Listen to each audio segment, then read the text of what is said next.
selamat siang.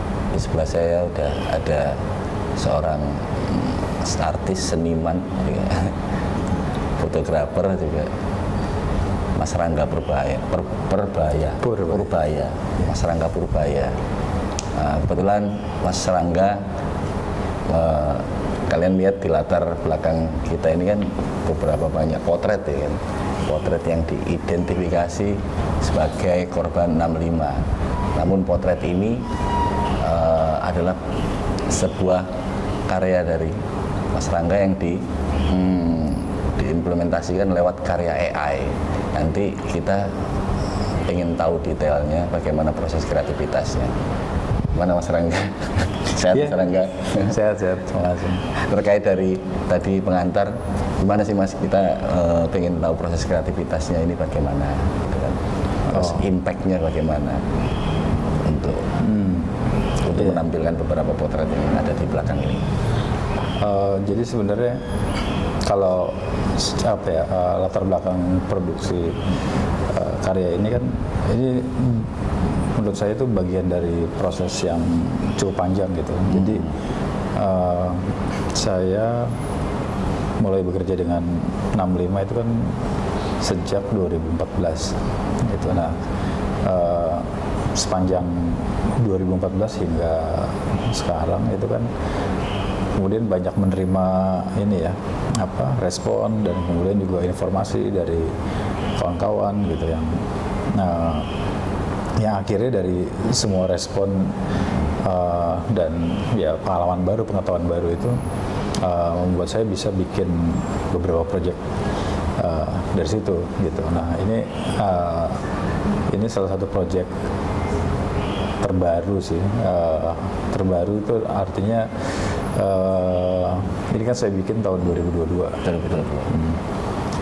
Waktu itu memang saya ada rencana untuk pameran tunggal di MES 56 dan Karya ini gitu. Dan kami udah udah memprogram itu, kayak persiapannya itu kurang lebih 1 tahun gitu. Gitu. Nah, cuma memang kalau materi saya udah cukup lama ya dapat dan ngumpulin sedikit demi sedikit gitu, karena sejak 2014 itu kan artinya prosesnya udah hampir 10 tahun kalau dihitung dari tahun ini, atau ya kalau dari tahun 2022 8 tahun lah kurang lebih gitu. Nah, terus dan tentu saja sebagai seniman saya selalu tertantang untuk mencoba cara-cara baru gitu. Ya supaya juga itu bisa bisa mengembangkan imajinasi kita tentang peristiwa 65 itu apa gitu.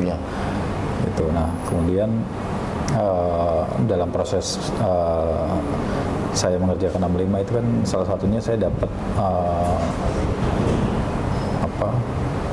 dapat scan digital dokumen tentang korban-korban 65 gitu, yang di dalamnya itu ada informasi tentang nama, umur, pekerjaan, golongan ini artinya organisasi, kemudian alamat tapi sebenarnya nggak detail ya, cuma ada nama desa gitu. Nah, kemudian dari ketika melihat dokumen itu yang saya pikirkan adalah fotonya sebenarnya, karena itu cuma nama gitu, dan insting saya sebagai orang yang pernah bekerja sebagai fotografer, yang punya latar belakang pendidikan fotografi, itu saya selalu mencoba bagaimana membuat karya dengan medium fotografi sebenarnya.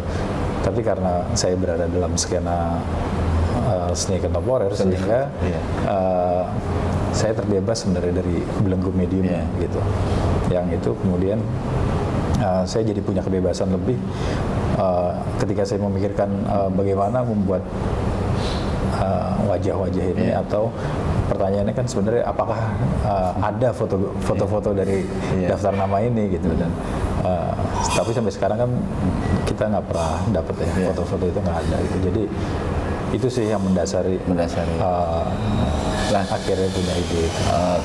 karena Mas Rangga ini kan suka dengan hal-hal baru gitu kan, atau tertantang mungkin bahkan ada hal baru seperti fenomena AI ini kan.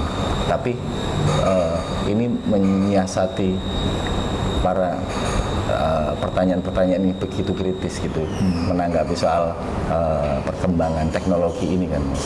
Ketika Mas Rangga adalah disiplin ilmunya memang di fotografi ya, malah mengambil posisi bahwa dia menyerahkan sepenuhnya AI untuk berkarya gitu kan. Tapi gimana Mas, ini menanggapi sebuah fenomena bahwa kalau AI gitu masuk di ranah visual atau di fotografi ini, apakah tidak mendevaluasi karya fotografi secara tradisional atau bagaimana Mas? Menurut saya itu dua hal yang berbeda ya. Dua hal yang berbeda. Jadi secara tradisional fotografi itu punya pakamnya, punya rules yang menurut saya itu rigid banget gitu, sehingga sesederhana sebagai fotografer kita hanya bisa mengklaim itu karya kita jika kita yang memencet tombol rananya, misalnya begitu kan. Gitu. Tapi dalam seni rupa kontemporer itu kan kemudian memang terbebaskan dari aturan yang seperti itu, dan kalau buat saya AI ini ya alat, malah gitu. Membantu, maksudnya Justru membantu karena AI kan nggak akan pernah punya gagasan itu milik saya sebagai seniman gitu. Ya mungkin itu apa ya, maksudnya itu menjadi sebuah statement, emang kita harus bisa menyesuaikan fenomena itu ya Mas ya. Kadang kan kita harus berpikir jeli dan bijak, karena kalau melihat foto ini kan, aku berpikir kan, oh iya ada yang memper nih, ada yang mirip wajahnya keluarga gue di situ kan. Terus tak verifikasi, masa iya benar, maksudnya AI setajam itu bahwa ini adalah sebuah karya ilustrasi saja gitu. Betul. Ya kan gitu. Betul. Itu bagaimana Mas kalau ada orang ketika waduh itu mirip tonggoku misalnya, mirip itu ya ada respon itu nggak?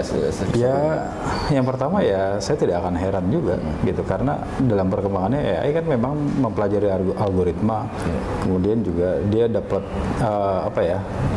pelatihan. Jadi AI itu kan mesin yang sangat kompleks ya, artinya dia bisa di training gitu.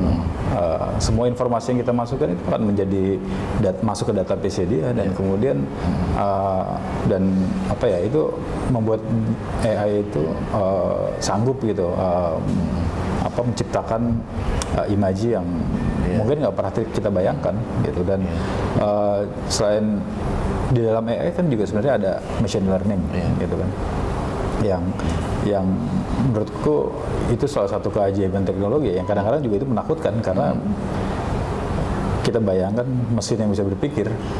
Dan saya pernah baca juga beberapa artikel yang beberapa ilmuwan gitu yang kemudian menghentikan program AI-nya ketika si program AI ini, dua robot ini istilahnya, dia bisa menciptakan bahasa sendiri dan saling berkomunikasi. Nah ini kan yang kemudian dikhawatirkan, karena pada dasarnya manusia itu kan selalu takut pada hal-hal yang tidak dia mengerti.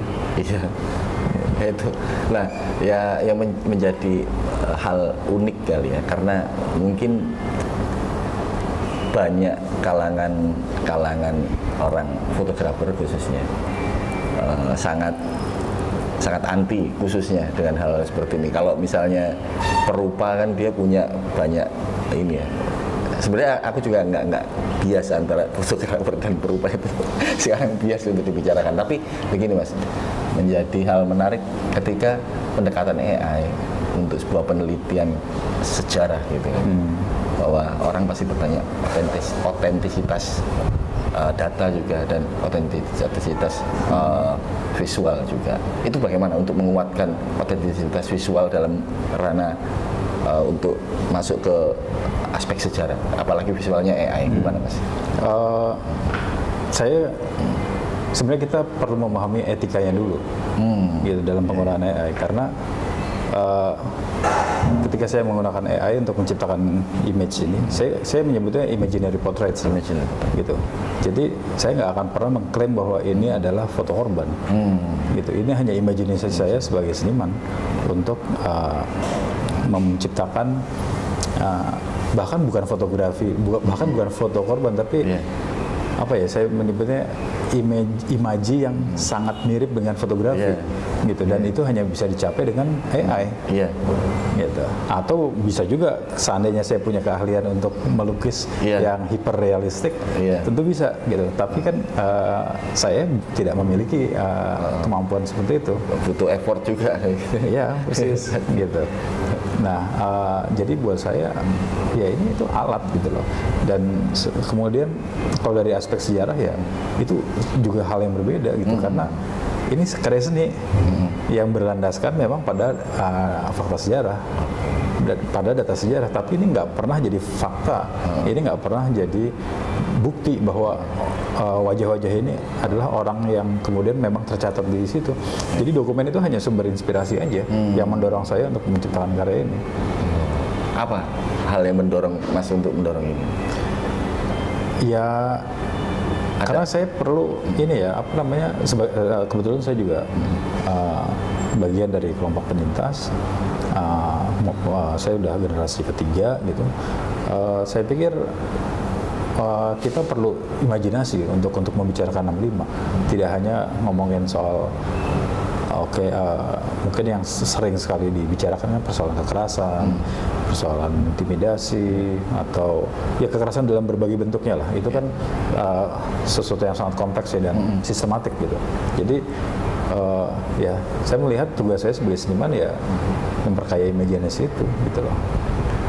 Oh ya, melalui ini ya, melalui hal-hal yang sifatnya memorialisasi ya. Ini termasuk memorialisasi. Saya sih nggak akan menyebut ini memorialisasi ya, karena kalau buat saya memorialisasi itu kan sesuatu yang misalnya di situs misalnya kuburan massal, gitu, terus kemudian ada tugu atau apa gitu yang sifatnya lebih konkret, gitu kan. Sedangkan ini kan sebenarnya untuk wacana, untuk ketika orang misalnya datang ke pameran yang kemudian mungkin pengetahuannya tentang 65 itu apa ya,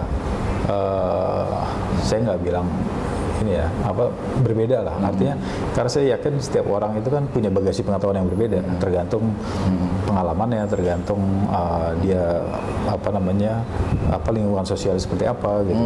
Jadi orang yang datang ke sini kan beda-beda tuh pengetahuannya, gitu. Dan ketika melihat karya-karya ini ya nggak cuma karya saya tapi juga karya yang lain, saya pikir ini bisa membantu mereka untuk bisa lebih memahami, gitu loh. Karena ya sekali lagi kalau kita nggak punya imajinasi akan suatu peristiwa atau akan hal apapun itu cukup mengerikan, gitu. Oke Mas Rangga, menarik ini obrolan karena aku pengen menikmati juga karya-karya yang lain ya, Mas. Di situ juga ada karyanya Mas Adrian juga. Ini kan kita berada di kompleks Galeri C2O ya kawan-kawan. Ini dalam rangka apa? Pameran ICAS ya. Ada 3 titik di Surabaya. Ada ini Mas, ada kesan-kesan selama pameran di Surabaya apa Mas, kesannya Mas? Ya, kebetulan ini kan pertama kali saya pameran di Surabaya, gitu. Jadi ya saya senang ya, buat saya berterima kasih kepada panitia ICAS dan kemudian juga kepada C2O yang memberikan ruangnya sehingga kami bisa berpameran di sini. Dan so far ini responnya juga sangat baik, gitu, dan bisa berlangsung dengan aman, gitu ya. Jadi saya pikir pameran-pameran ini dan kesempatan-kesempatan ini juga penting bagi kami untuk tetap bisa ya membicarakan peristiwa 65. Terima kasih banyak Mas Rangga Purba.